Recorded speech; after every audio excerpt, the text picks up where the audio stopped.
Τι είναι αυτό? Ένα σπουργίτη.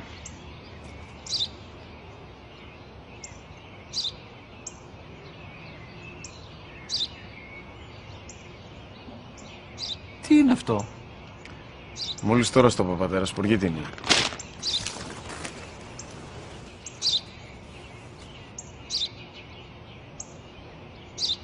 Τι είναι αυτό?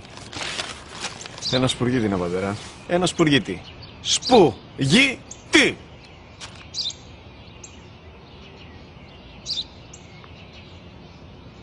Τι είναι αυτό? Γιατί το κάνεις αυτό το πράγμα, μπορείς να μου πεις? Τόσες φορές σου είπα, είναι ένα σπουργίτη! Δεν το καταλαβαίνεις! Πού πας?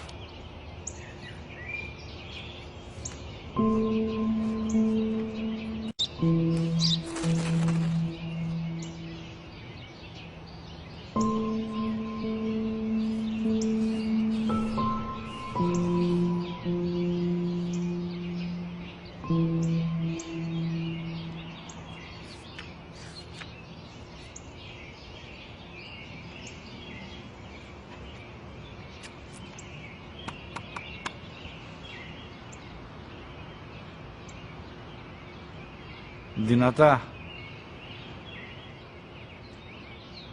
Σήμερα ο μικρός μου γιος που πριν λίγες μέρες έκλεισε τα 3 καθόταν μαζί μου έξω στο πάρκο όταν ένας σπουργίτη ήρθε και κάθισε απέναντί μας. Ο γιος μου με ρώτησε 21 φορές τι ήταν αυτό και το απάντησα και τις 21 φορές ότι ήταν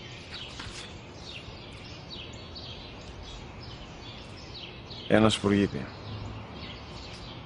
Τον αγκάλιασα τρυφερά και τις 21 φορές που μου έκανε την ίδια ερώτηση, ξανά και ξανά, χωρίς να εκνευριστώ, νιώθοντας στοργή για το αθώο μου αγοράκι. وَقَضَى رَبُّكَ أَلَّا تَعْبُدُوا